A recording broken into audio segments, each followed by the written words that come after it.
Salut, j'espère que vous portez bien. Bienvenue dans le tutoriel de Trust Wallet. Il y a plusieurs personnes qui demandent comment ils font pour utiliser Trust Wallet. Donc, dans cette vidéo, dans ce tutoriel, je vais vous montrer comment vous pouvez faire pour utiliser Trust Wallet. Donc, avant de l'utiliser, il faudrait bien évidemment l'installer d'abord. Donc, vous allez aller dans votre Play Store et vous recherchez Trust Wallet. Donc, vous tapez Trust Wallet.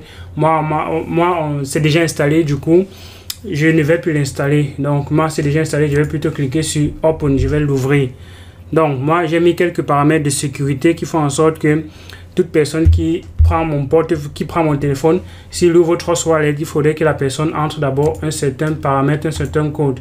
Donc, pour mettre une fois que vous allez arriver ici, vous allez créer votre compte avec votre phrase mnémotique suivant. Vous retenez ces phrases mnémotiques parce que si vous perdez ces phrases mnémotiques, c'est évident que vous n'aurez plus accès à votre portefeuille, à votre compte.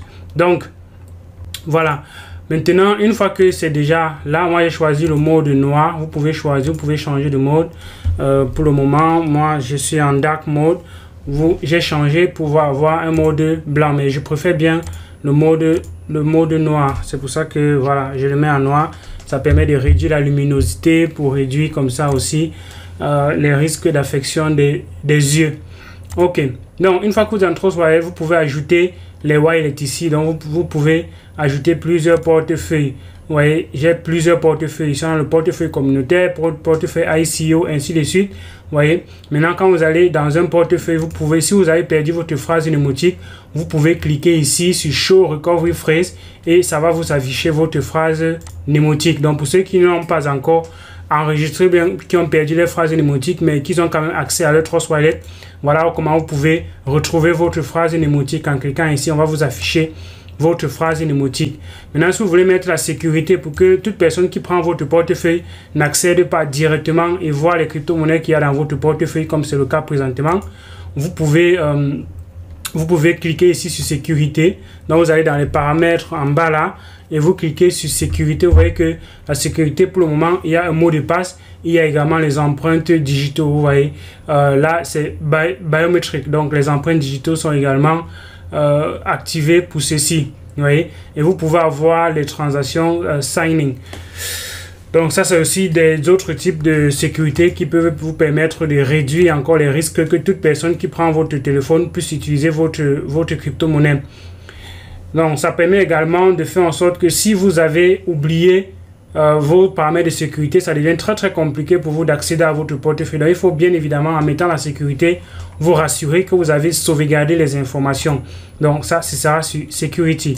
Les préférences, vous pouvez choisir quelle est la crypto-monnaie que vous voulez voir affichée dans votre portefeuille. Moi j'ai mis par défaut le dollar. Vous pouvez choisir le franc CFA. Il y en a tellement. Donc, si vous allez là, quelque part en bas, au fond, vous allez voir XVF. Voilà, XAF c'est le CFA, vous voyez, CFA franc. Donc, pour ceux qui voudraient afficher que la valeur des crypto-monnaies s'affiche plutôt en franc CFA, vous pouvez sélectionner cela. Moi, je vais laisser en dollars.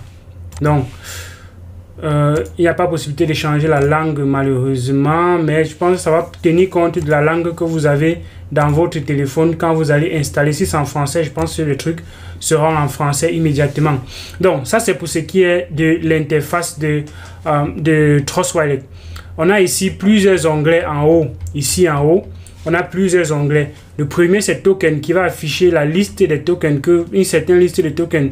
Et ici, vous avez certaines crypto-monnaies, ça va apparaître ici. Ok.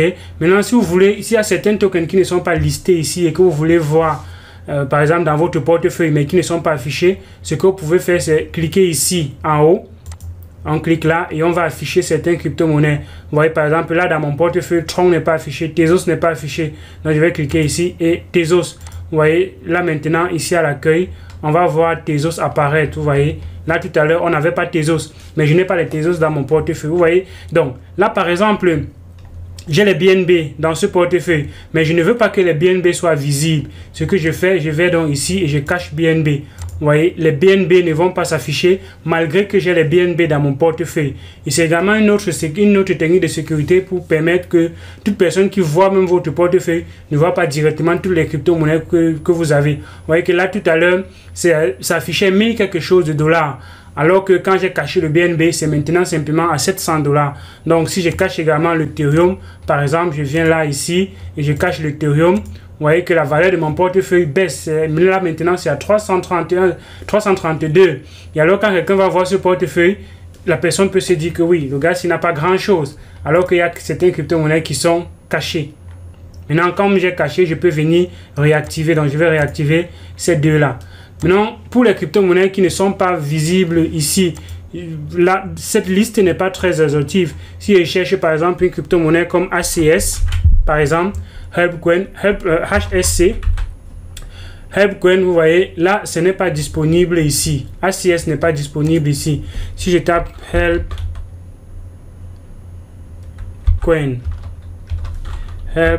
par exemple, Helpcoin, vous voyez que là, ce n'est pas disponible ici. Comment je fais?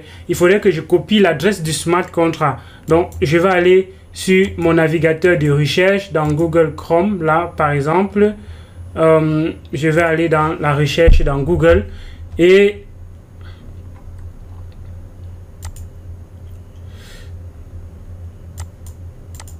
tac tac tac.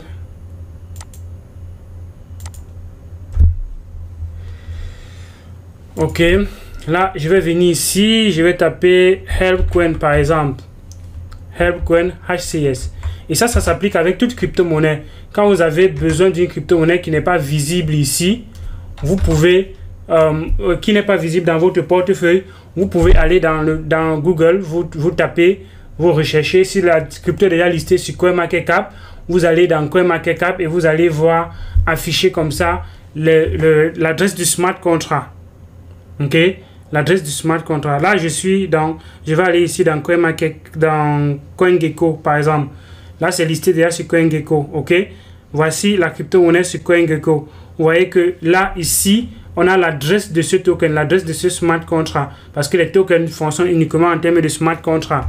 Donc, je vais copier l'adresse de ce smart contract. Je vais repartir dans mon Trust Wallet. Donc, je repars dans le Trust Wallet. Et dans le Trust Wallet, je vais venir ici à ajouter. Et je vais plutôt renseigner, j'entre n'importe quoi là pour qu'on m'affiche le bouton ici Add Custom. Quand je clique sur Add Custom, je vais cliquer sur Paste. Vous voyez, là j'ai copié l'adresse du smart contract et j'ai collé là présentement. Ok, vous voyez que là il ne m'affiche pas les informations. Pourquoi? Parce que c'est une crypto-monnaie qui est sur la Binance Smart Chain. Donc faites très attention aussi avec ça. Il y a quand un token fonctionne sur une blockchain particulière, un token fonctionne sur une blockchain, on peut avoir les tokens sur deux blockchains différentes, mais les deux versions auront les adresses de contrats différentes. Donc ici vous voyez que le réseau c'est Ethereum. Or, le HCS, c'est sur la Binance Smart Chain. C'est pour ça que quand j'entrais l'adresse du smart contract avant, on ne m'affichait pas ces informations-ci, qui est le nom, le code et le nombre de décimales. Là, je peux cliquer sur Done. Et quand je clique sur Done, cette crypto-monnaie va apparaître dans la liste des crypto-monnaies qu'il y a dans mon portefeuille. Vous voyez, quand je viens ici à l'accueil, on va voir ici Helpcoin qui est maintenant disponible alors qu'avant, ce n'était pas disponible. Ok? Donc, faites également très attention parce qu'il y a certains pièges qui existent dans les crypto-monnaies et les gens peuvent utiliser cela pour vous arnaquer. Je prends par exemple le cas du USDT. Ça, c'est le USDT. Ok, c'est le USDT. Je vais supprimer ces crypto-monnaies de mon portefeuille. Je vais supprimer ces crypto-monnaies de mon portefeuille. Vous voyez que là, présentement, j'ai 0,8. J'ai 0,8 BUSD. Donc, je vais aller ici masquer les BUSD là. BUSD.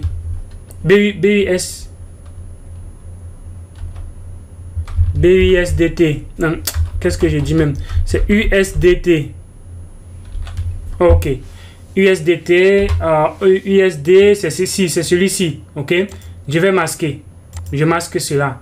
D'accord, cool. Je vais aller copier l'adresse de ce smart contract. Vous voyez que quand je clique ici, je clique sur More. On va m'afficher les détails de la transaction.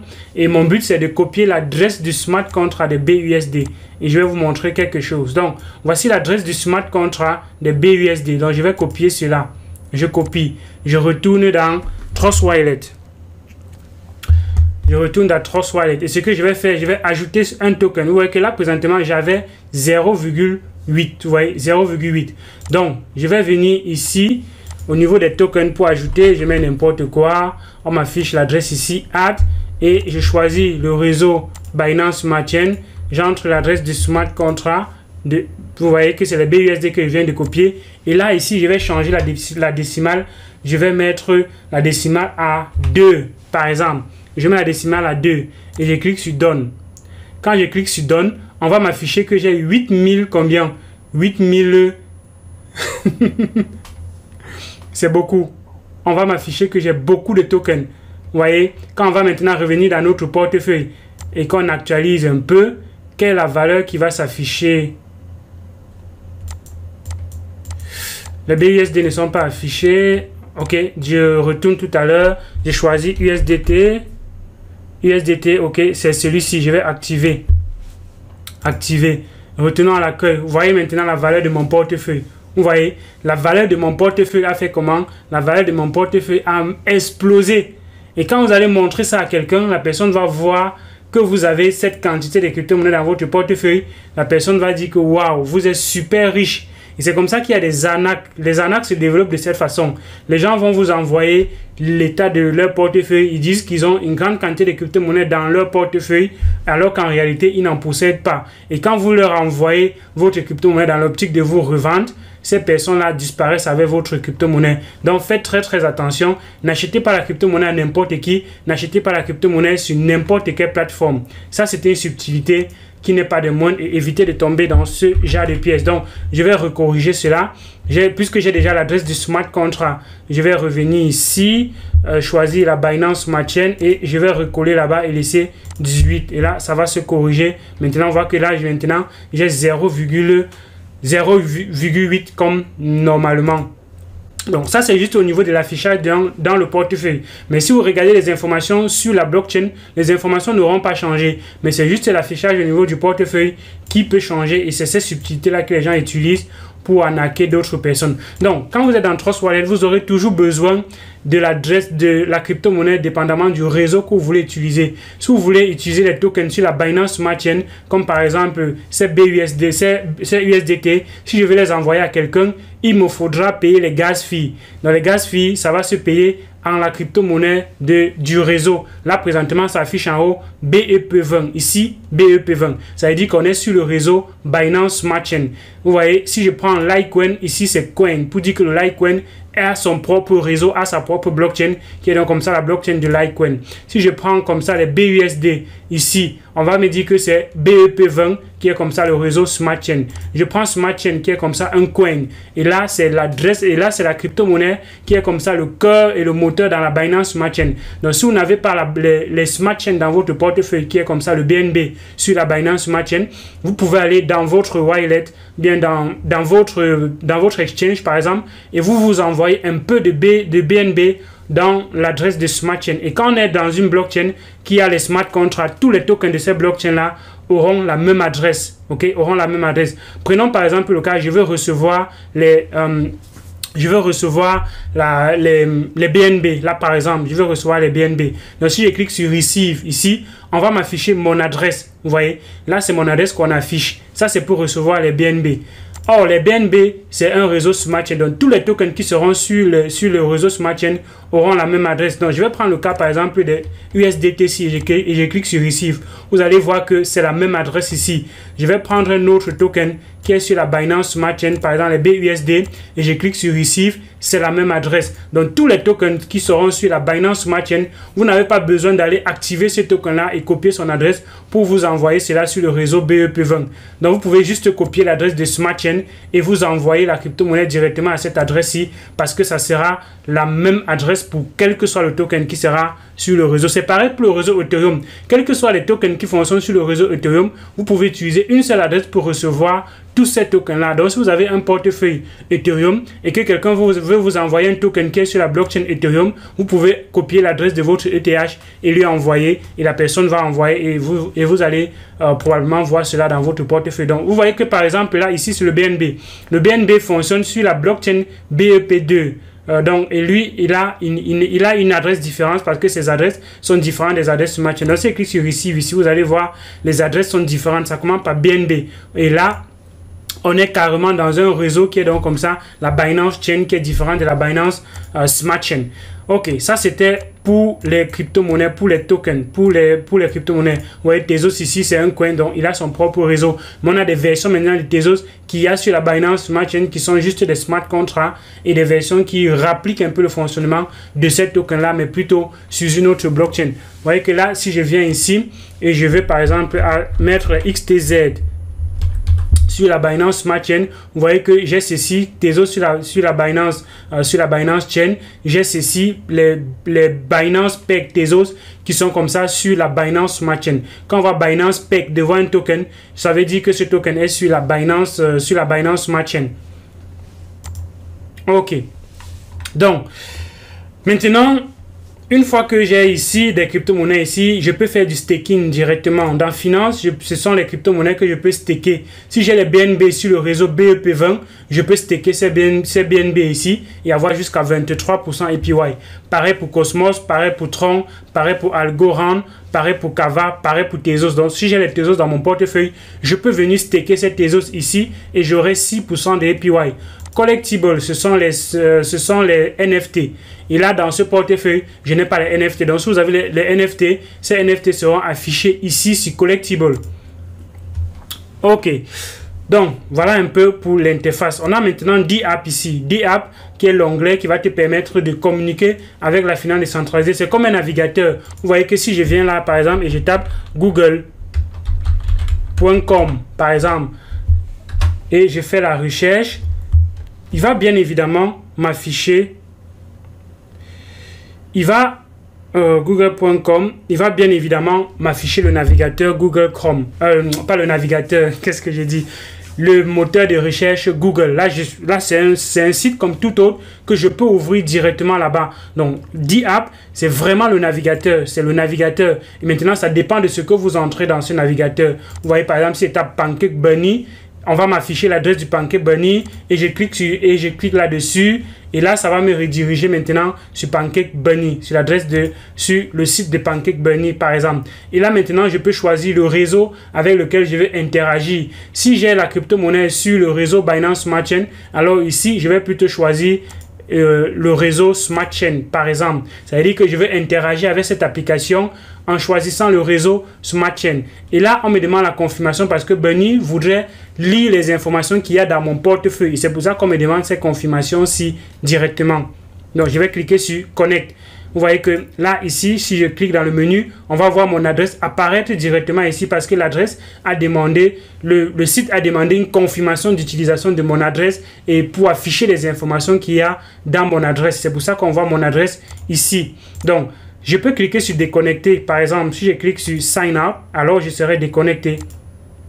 Sign Out, je suis déconnecté. Sign In, on va m'afficher la possibilité de me connecter et je choisis Trust Wallet pour dire que je veux me connecter à ce portefeuille, à cette application-ci avec Trust Wallet parce que je suis déjà dans Trust Wallet.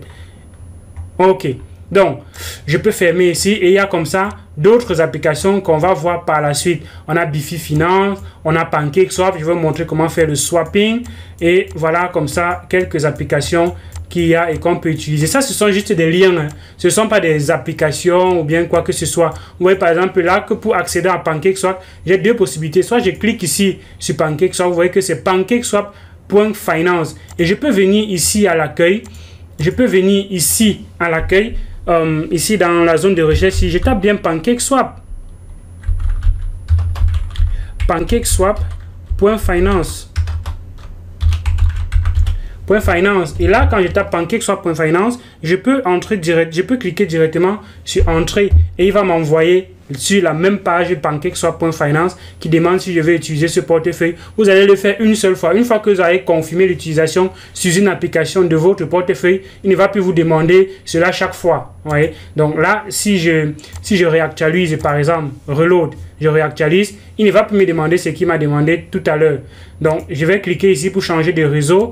Smart Chain, je dis que ok, moi je vais plutôt interagir avec ceci sur la Binance Smart Chain par exemple. Donc c'est comme ça qu'on fait pour changer de réseau. Donc ça c'est pour DApp. Dans les applications iOS, il n'y aura pas directement cet onglet-ci. Et alors il y a un article sur Trust Wallet qui vous explique comment vous pouvez activer cet onglet de DApp dans votre Trust Wallet. Il y a juste un lien qu'il faudra cliquer et ça va activer cela et que vous allez ouvrir dans votre navigateur principal et ça va activer cet onglet-ci.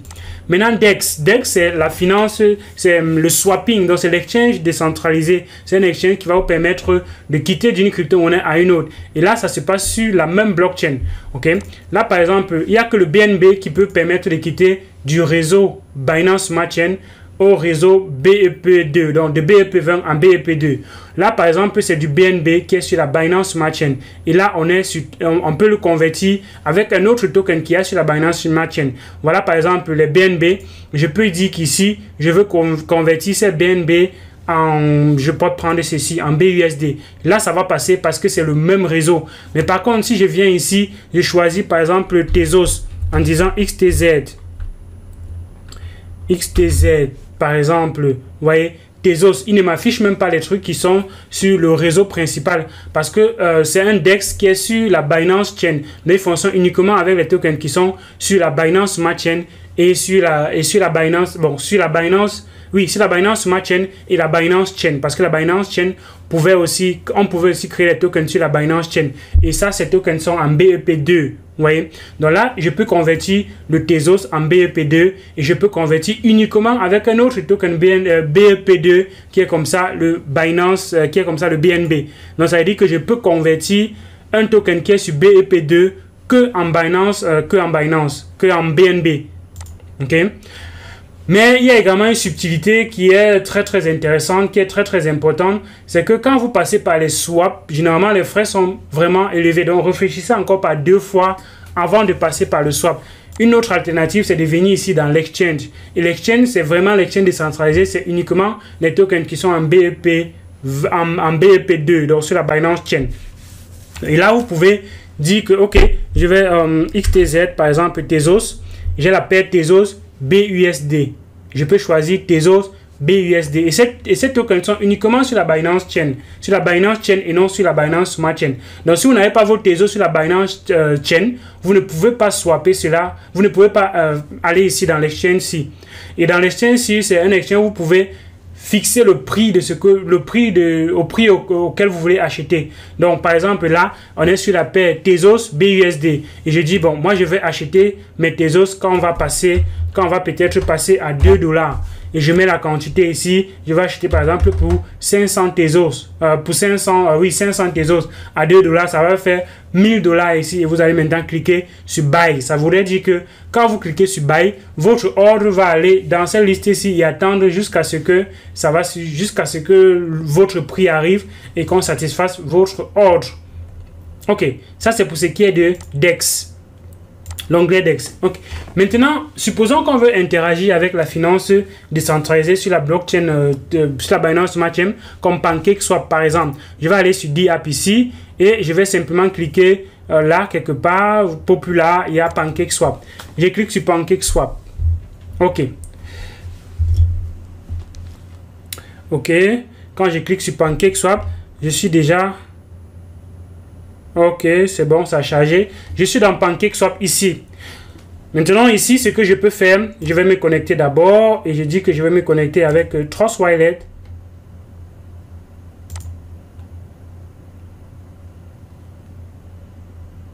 Provider not found. Qu'est-ce qui se passe ici? Connect, Trust Wallet.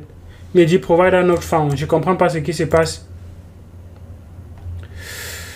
Un instant, je suis sur la Binance Chain.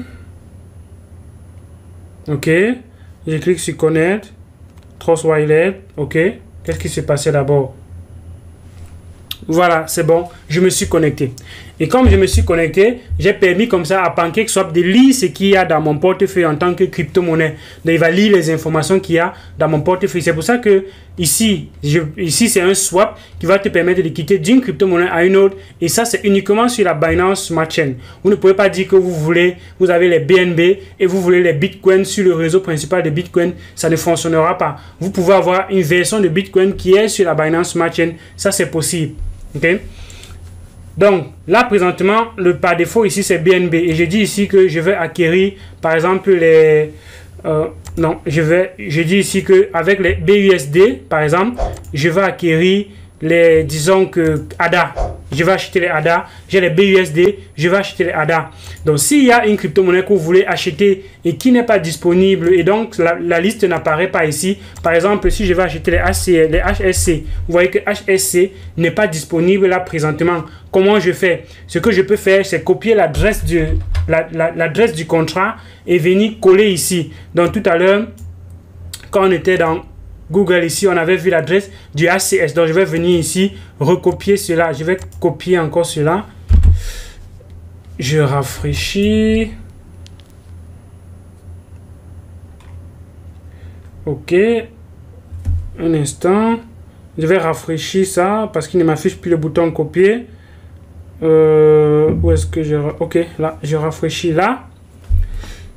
Je rafraîchis et je reviens ici.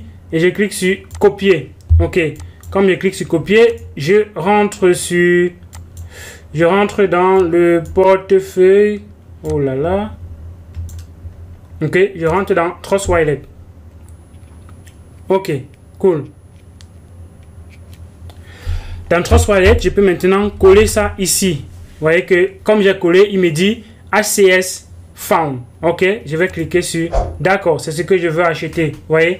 Là, il me dit, là maintenant, je vais acheter j'ai les BUSD et je veux acheter les HCS. J'ai dit, par exemple, pour un BUSD, ça me donne combien de HCS? Vous voyez que un BUSD, ça m'affiche comme ça, 189 HCS. Donc, pour un BUSD, j'ai 189 HCS. Il y a certains paramètres qu'on a ici. Quand on clique là, ici, on a la possibilité de définir la tolérance. La tolérance, ça veut dire la variation du prix de la crypto-monnaie à l'instant où vous avez passé et vous avez passé votre ordre et l'instant où ça sera confirmé. Parce que quand je passe maintenant et que je valide la transaction sur la blockchain, quand ce sera en train d'être validé et ajouté sur la blockchain, le prix peut changer.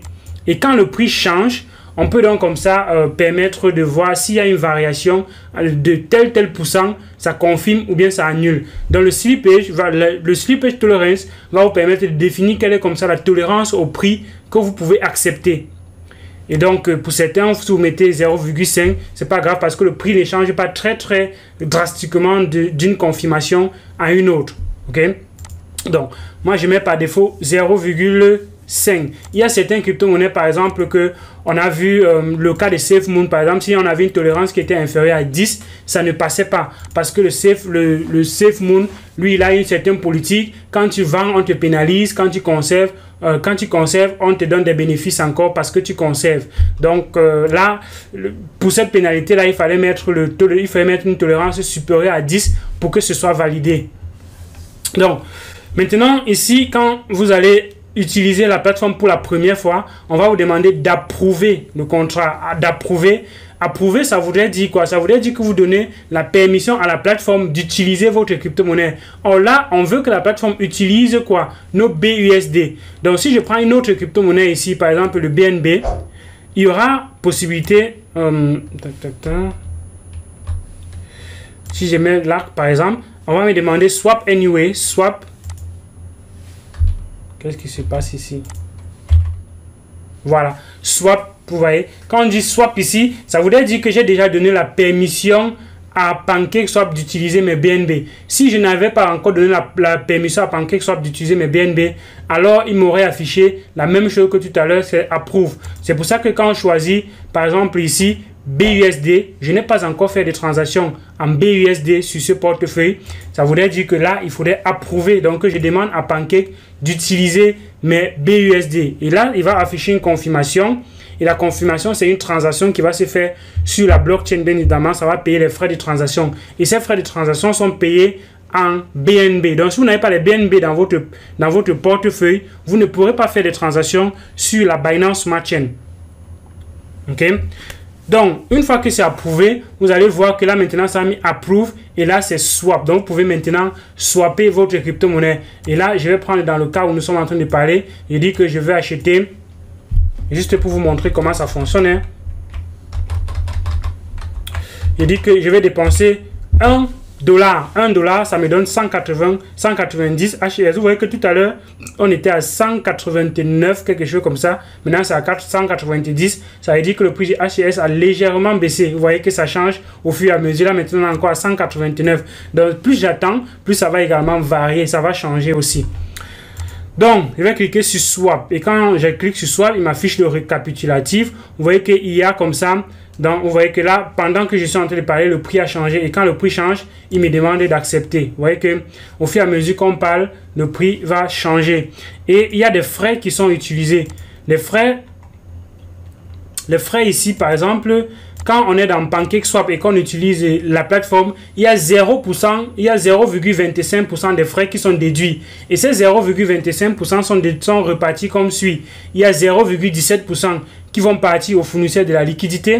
Il y a 0,03 qui va aller dans la trésorerie de réserve. Il y a 0,05 qui sera utilisé pour Tour Cake Burn Back. Donc, c'est ce qu'on va acheter directement pour brûler les cakes au fur et à mesure qu'on avance. Donc, on va acheter ça en cake pour brûler les cakes au fur et à mesure. À un moment donné, on va brûler les cakes, on va faire les burns des cakes pour réduire la quantité de cakes en circulation. Vous voyez que ces frais, ce qu'on va brûler là est collecté de cette façon-ci avec les frais de transaction qui sont payés par les personnes qui utilisent la plateforme pour swapper. Donc, vous voyez que c'est également intéressant pour ceux qui fournissent de la liquidité parce qu'ils ont jusqu'à 0,17% sur les transactions. Vous voyez que les fournisseurs de liquidité, c'est intéressant de fournir quand même de la liquidité, ça fait 0,17%. Donc, plus la plateforme est utilisée, plus votre token LP va vous donner des intérêts. Je clique sur Swap, on m'affiche le récapitulatif, je confirme. Et quand je confirme, c'est une transaction qu'il faut valider dans mon navigateur, dans mon Trust Wallet. Vous voyez qu'il va m'afficher le récapitulatif. Le network fee, c'est comme ça 0,44. Donc presque $0,5. C'est beaucoup, hein? $0,5. Vous voyez que là, je suis en train de faire une dépense de $1, mais je paye $0,5 pour les frais de transaction. C'est immense. C'est presque 44% de ce que je suis en train de dépenser pour les frais. Donc, les petits montants, swapper les petits montants, ça voudrait dire payer beaucoup de frais de transaction. Vous voyez? Et alors, si je viens ici, j'annule. Les frais de transaction seront la même chose si je veux swapper par exemple $100. Si je veux swapper $100 et que je confirme, les frais de transaction seront les mêmes. On va m'afficher comme ça, vous voyez, c'est toujours 0,44 de frais de transaction. Même si je veux swapper $1 ou bien $100, c'est la même chose. Mais faites attention, il y a l'impact qui a changé. L'impact tout à l'heure, quand je voulais swapper $1, était à combien? L'impact quand je voulais swapper $1 était à 0,0 quelque chose. Et là maintenant, l'impact est à 3. Ça veut dire que vous perdez jusqu'à 3% parce qu'il y a très peu de liquidité disponible. Et comme il y a peu de liquidité disponible, on va réduire la quantité qu'on va vous donner. Vous aurez un impact qui est supérieur à ce que vous aurez normalement eu si vous prenez un montant peut-être plus petit. Vous voyez que là, par exemple, si je prends $10, le price impact est de 0,35. Donc, c'est peut-être intéressant de regarder également cela parce que si on a un price impact qui est élevé, alors on peut réduire sa quantité pour réduire également le prix ou bien l'impact qu'on peut avoir sur le prix. OK? Donc, juste ça, c'était un cas d'exemple. Et je vais comme ça swapper. Et quand je vais confirmer, je vais accepter. Et je vais confirmer. Quand je vais confirmer, je valide la transaction. Tout. Et je vais maintenant voir la crypto-monnaie dans mon portefeuille. Donc, je clique sur Approve. Vous voyez que les taux de transaction, là, les frais de transaction, les frais de réseau ont changé de l'instant où j'étais en train de parler à maintenant. Donc, ces frais de réseau, ça change en fonction des transactions qui sont passées à l'instant. Plus le réseau, il y a beaucoup de transactions qui sont passées, plus le réseau sera saturé. Et quand le réseau est saturé, les frais de transaction peuvent augmenter, peuvent monter. Donc parfois, il est important de choisir certains instants de la journée. Si vous, peut-être, si vous avez la chance, vous arrivez à certains instants de la journée où les frais sont parfois 0,15, 0,09. Ça arrive, ce genre de frais de transaction. Ça va vous permettre de réduire au maximum ces frais de transaction. Maintenant, sur Liquidity, ça veut dire que vous pouvez mettre de la liquidité. Et voilà, on ne va pas entrer dans les détails de l'application PancakeSwap parce que bon, il y a trop de choses. L'objectif de cette vidéo, c'était de vous expliquer comment vous pouvez interagir avec les smart contracts dans le portefeuille Trust Wallet. Comment est-ce que vous pouvez utiliser le portefeuille Trust Wallet. Mais si on veut entrer dans les détails de chaque point de PancakeSwap, il sera, ou bien de d'autres plateformes, ce sera assez long et on ne peut pas couvrir comme ça tous les points dans une seule vidéo. Ça sera très long. Vous voyez que si je vais par exemple sur Venus, je vais cliquer sur Venus, ce sera le même processus. Il faudra se connecter et il faudra, une fois que ici, les actions que vous devez faire, par exemple, vous voulez ajouter de la liquidité, retirer de la liquidité, vous voyez que si je veux approuver ceci, c'est une confirmation qui va se faire au niveau de mon navigateur. Je dois valider la transaction. Donc, quelles que soient les transactions qu'on doit faire dans la blockchain de façon décentralisée, on doit avoir les confirmations au niveau de son portefeuille pour confirmer que oui, je donne l'autorisation à l'application ou bien à la plateforme d'utiliser ma crypto-monnaie ou bien de faire des actions avec ma crypto-monnaie. Et c'est pour ça qu'il faut les confirmations à chaque chose qu'on fait. Et chaque confirmation, ça implique justement les frais de réseau. Ok? Donc, c'était une vidéo assez explicative de comment est-ce que vous pouvez utiliser l'application Trust Wallet. Si vous avez des questions, vous mettez cela en commentaire de cette vidéo. S'il y a des points que je n'ai pas couverts, DApp, DEX, Settings et bien d'autres choses, j'ai expliqué comment vous pouvez ajouter un token, comment vous pouvez cacher certains tokens, comment vous pouvez même modifier les informations que vous voyez ici et tromper même certaines personnes. Et voilà, donc... Voilà, s'il y a des questions, n'hésitez pas. Si vous n'êtes pas encore abonné, abonnez-vous. Activez la cloche de notification pour ne rater aucune de mes vidéos.